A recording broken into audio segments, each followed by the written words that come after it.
Wagwan everyone, my name is Kunchi from Cooking with Kunchi, and today we're going to go over some basics about your Weber kettle.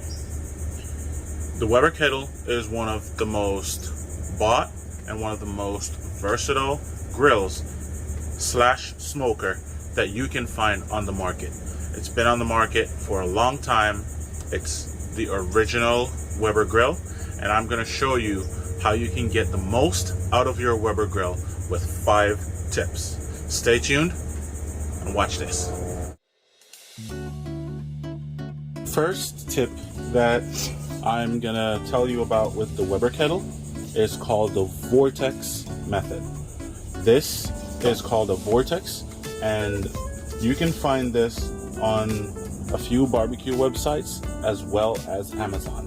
I will put a link in the description below where you can find this product on Amazon, and so you can go ahead and check it out and see if it is right for you. So how you would use the Vortex method is that you would fill your charcoal chimney with coals, you would light them, and then you would get them hot, and after which you will dump the coals out inside of the chamber right there. And when you put your grate on top of that, you can outline your chicken wings, your drumsticks, your chicken thighs, all on the outer edge of the cooking grate, and that will give it a beautiful crisp, just like the air fryer. No need to babysit it, no need to watch it. 30 to 45 minutes, your food will be ready. Make sure when everything is all set up and you're ready to get cooking, put your lid on and make sure your bottom vents and your top vents are wide open, and you will get cooking. No need to wait around. A set of chicken wings, about 50, will get done in less than 45 minutes. Everything that I will display and talk about in this video will be put in the description down below in the form of affiliate links. Affiliate links do not cost you anything extra, but it does give my channel a boost and help me to create more content like this.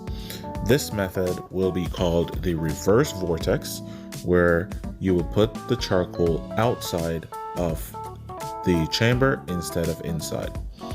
So first thing you would do, get your charcoal nice and hot in the chimney.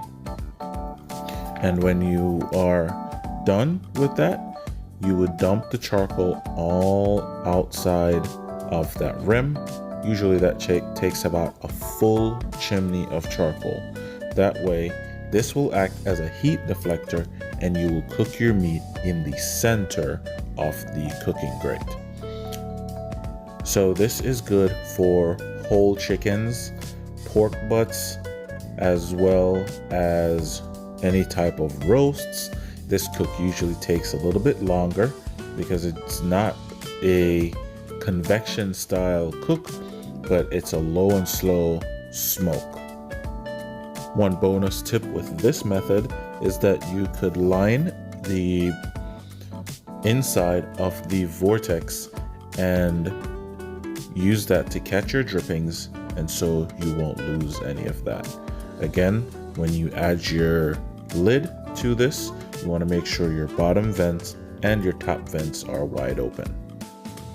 Another method is the indirect heat using a charcoal basket. This method can also be done without the charcoal basket, but this charcoal basket is just an added bonus. So for this one, you would again go ahead, light your charcoals in your chimney, get them red hot, and then you would place the charcoal basket at one end. You can either use 2 baskets or 1. A lot of times for a reverse sear or a little smoke, 1 basket would be enough. You add your cooking grate on top, place your meat on the opposite side of where your heat is, and then you will get a nice light smoke for a low and no direct heat exposure, so your food will not be burnt. Bonus tip for this method is when you put your lid on, you want to make sure you put the vents away from the fire. That way the heat and the draft travels across the meat. Another tip for this method is that you can use 2 charcoal baskets, one on either side, and you put a whole chicken right in the center.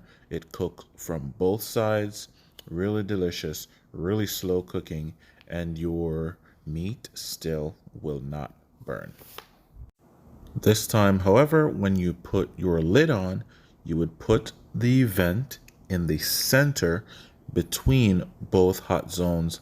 That way, again, the heat and the draft will come across the meat and up out the vents. Don't forget to comment, like, share this video with somebody who you think might want this information. And also, guys, don't forget to subscribe if you have not done so already. Now for Weber Kettle tip number 4. This one I think is the best one. The snake method, perfect for smoking briskets, pork butts, and any long smoke that you can think of.